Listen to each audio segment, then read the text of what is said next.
بسم اللہ الرحمن الرحیم۔ السلام علیکم ناظرین آج ہم بات کریں گے حضرت لقمان علیہ السلام کی۔ حضرت لقمان علیہ السلام نے کون سی نصیحتیں اپنے بیٹے کو کیں؟ حضرت لقمان علیہ السلام کا نام آپ نے سنا ہوگا۔ اللہ تعالیٰ نے ان کو ایسی حکمت عطا کی تھی کہ ان کا نام آج تک زندہ ہے، اور قرآن پاک میں بھی ایک سورت کا نام لقمان ہے۔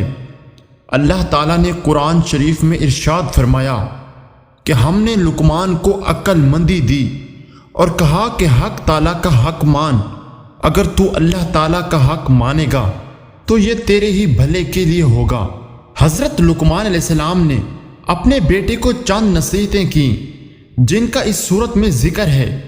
ان نصیحتوں کا مطلب یہ ہے کہ اے بیٹے، اللہ تعالیٰ کا شریک کسی کو نہ بنانا کہ بڑی نا انصافی ہے۔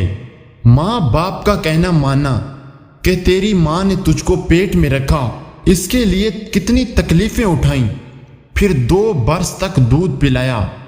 ہاں، اگر تمہارے ماں باپ یہ کہیں کہ اللہ کا کسی کو شریک بناؤ تو پھر ان کا کہنا نہ ماننا، لیکن ان کی خدمت پھر بھی کرتے رہنا۔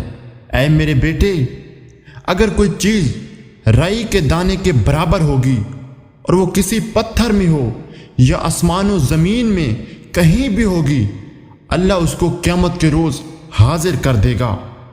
اے میرے بیٹے، نماز پڑھا کر اور بھلی بات سکھا اور برائی سے منع کر، اور جو تجھ پر مصیبت پڑے اس پر صبر کر۔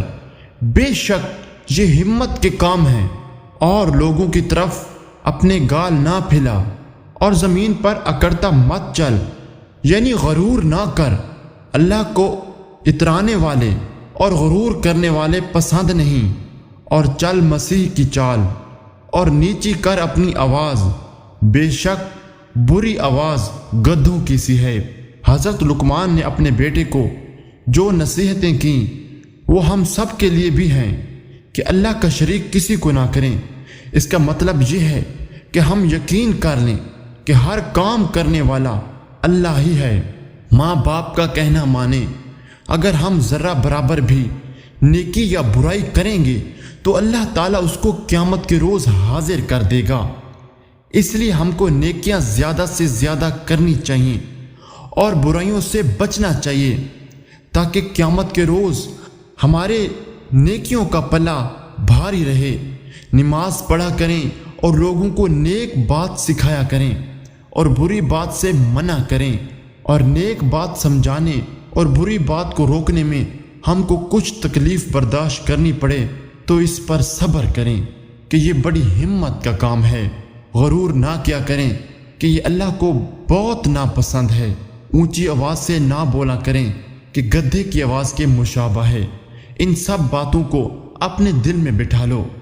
ناظرین، یہ تھی حضرت لقمان کی اپنے بیٹے کو کچھ نصیحتیں جو ہم سب مسلمانوں کے لیے ضروری ہیں۔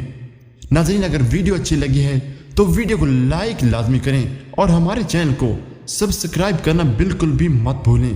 شکریہ۔